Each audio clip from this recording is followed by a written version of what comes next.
Bonjour à tous, bonjour également à ceux qui sont là présents, surtout aux jeunes de terminale. Je fais cette vidéo pour expliquer à ces jeunes la profession sage-femme.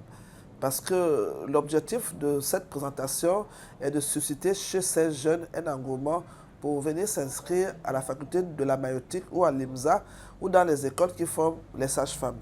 Alors, j'ai préparé un PowerPoint, mais compte tenu des événements, je connais bien l'histoire et je vais leur présenter la profession sage-femme en suivant le plan suivant. Je vais d'abord commencer par leur faire l'historique. Après l'historique, je vais expliquer les missions et les compétences. Et ensuite, je vais parler du plan de carrière et de la réglementation de cette profession au Gabon. Et ensuite, on fera une conclusion. Alors, dans l'historique de la profession sage-femme, il est important de signaler que les matrones ont toujours existé. Depuis le temps jadis, il y a toujours eu des femmes pour accompagner, des femmes pour accoucher. À l'époque, les femmes qui accompagnaient les autres pour accoucher n'avaient pas de formation.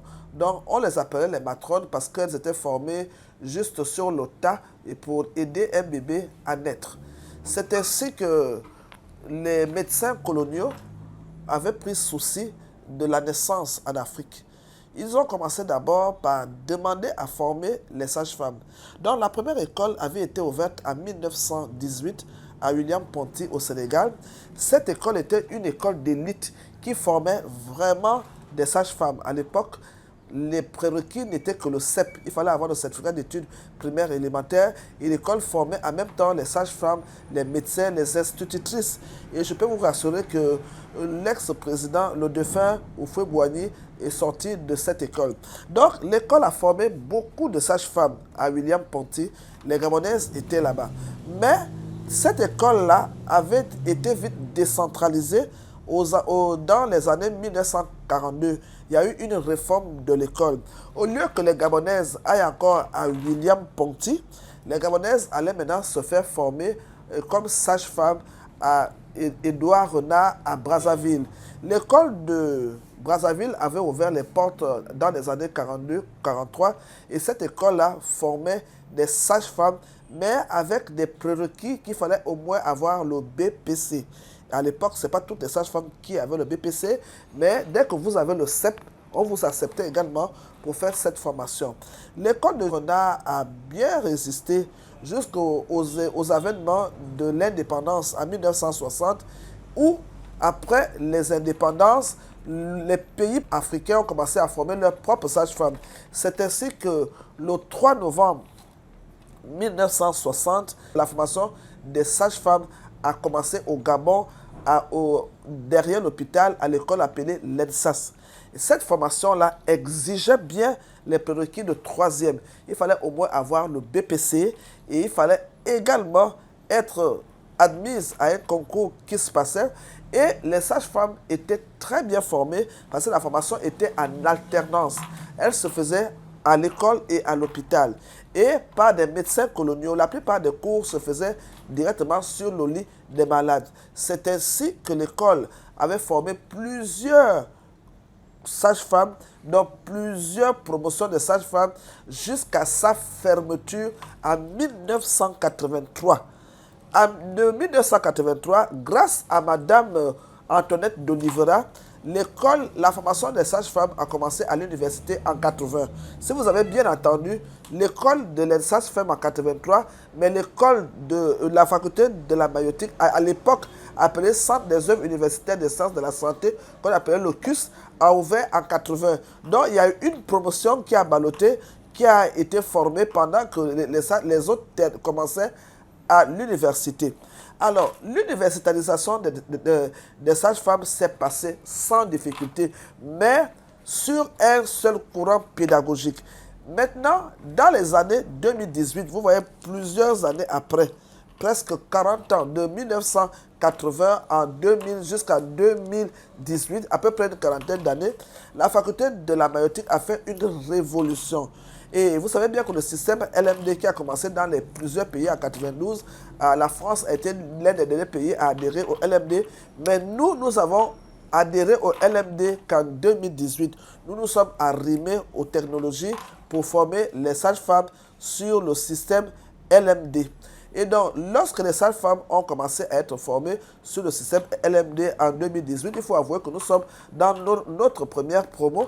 Et donc, cette formation sur le dispositif licence, master, doctorat a donc 2 cursus de formation. Nous avons une formation dite primaire, le premier cycle, et une formation dite secondaire. La formation qui est primaire, la formation qu'on dit le premier cycle. Le premier cycle sort les sages-femmes en L3 et le second cycle sort les sages-femmes en Master 2. Mais nous n'avons pas encore commencé le Master 2 pour le moment. La formation qui est en cours, c'est le premier cycle de formation et qui est fait pour le moment à la faculté de la maïeutique et des soins infirmiers appelée la FMSI. Parce que la LUS, qui est l'Université des sciences de la santé, s'est décentralisée.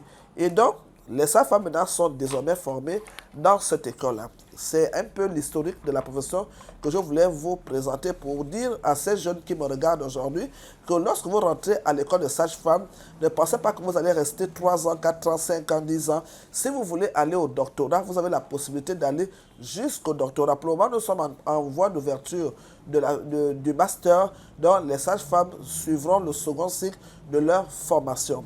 Parlant des missions et des compétences, tout le monde sait que la mission première d'une sage-femme est la prise en charge d'une femme en anténatale, avant, pendant et après l'accouchement. Donc les sages-femmes sont formées uniquement autour de cette compétence-là. Nous avons 8 grandes compétences essentielles et que nous arrivons à atteindre avant notre sortie à l'université. Après avoir, quand nous sortons de l'université, nous avons la possibilité également de travailler en plein temps à la fonction publique. On peut également travailler au privé ou en secteur libéral. Donc, il y a plusieurs secteurs d'activité et avec un plan de carrière très bien respecté. Et il était important quand même de signaler la place de l'homme dans cette formation. Avec l'avènement du LMD, il n'y a pas de raison d'exclure les genres. Donc tout le monde, filles comme garçons, peuvent se présenter à la faculté de la maïeutique et s'inscrire et suivre son cursus. Et donc l'exigence était les bacs d'abord scientifiques et après nous avons fait une prolongation sur les bacs A1. Maintenant, on peut dire que quelquefois c'est ouvert à tous les bacs.